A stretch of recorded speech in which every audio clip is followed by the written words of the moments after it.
இந்திய கூட்டணியில காங்கிரஸ் இருக்கிற வரைக்கும் திமுக இடம் பெறாது அப்படின்னு சொல்லியிருக்காங்க. நீங்க திமுகவுக்கு இந்திய கூட்டணியில சேரத்துக்கு அழைப்பு விடுப்பீங்களா? அது பத்தி பேச்சுவார்த்தை நடத்துவீங்களா? அது தேசிய பார்வை தேவைங்க.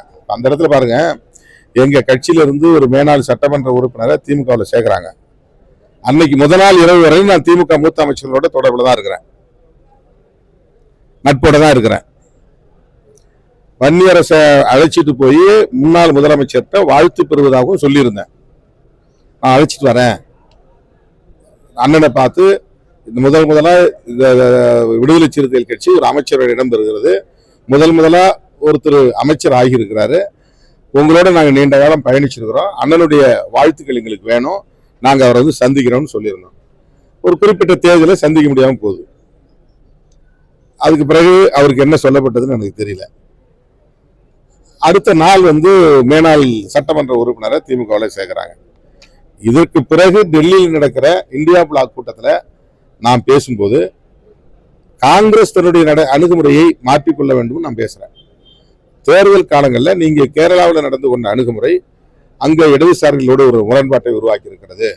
தமிழ்நாட்டில் நடந்து கொண்ட அணுகுமுறை திமுகவோடு அங்கு ஒரு முரண்பாட்டை உருவாக்கி இருக்கிறது. மேற்கு வங்கத்தில் உங்களுடைய அணுகுமுறை அங்க திரிணாமுல் காங்கிரஸோட ஒரு முரண்பாட்டை உருவாக்கி இருக்கிறது. அப்படிங்கும் போது இந்தியா பிளாக் எப்படி வலுவா இருக்கும்? இந்த கேள்வியை நாங்க எழுப்பினேன்.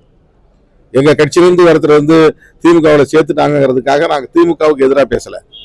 ஏன்னா அந்த இடத்துல எனக்கு என்னுடைய பார்வை நேஷனல் பெர்ஸ்பெக்டிவ், ஒரு தேசிய அளவிலான பார்வையிலிருந்து நான் அந்த கருத்தை சொல்றேன். ஏன் தனிப்பட்ட முறையை என்னுடைய பாதிப்பை நாங்க மனசுல வச்சுக்கல, தமிழ்நாட்டை மட்டும் நான் மனசுல வச்சுட்டு பேசல, விடுதலை சிறுத்தைகளை மட்டும் மனசுல வச்சுட்டு பேசல. தேசிய அளவில் பிஜேபிக்கு எதிரான ஒரு அணியை கட்டணும். அந்த அணியில திமுகவும் இருக்கணும், தாவேக்காவும் இருக்கணும். அதுதான் என்னுடைய பார்வை. இதை தமிழ்நாட்டு அரசியல்வாதிகளால புரிஞ்சுக்க முடியாது, ஊடகவியலாளர்களால் புரிஞ்சுக்க முடியாது.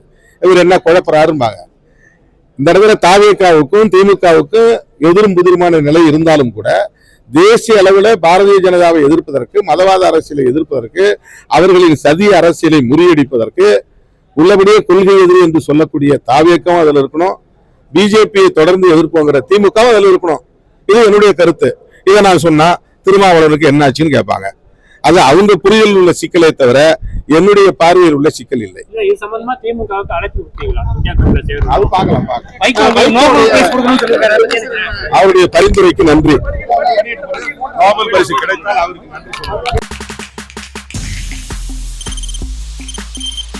தவிர்க்க முடியாத தம்ப்நெயில்ஸ், கலக்கலான கண்டென்ட்ஸ், சினிமாவும் சீரியஸ் பிரச்சனைகளும், பல வருடங்கள் இடைவெளிக்கு பிறகு இந்த படத்துல ஒரு கலகலப்பும் கைகலப்பும்,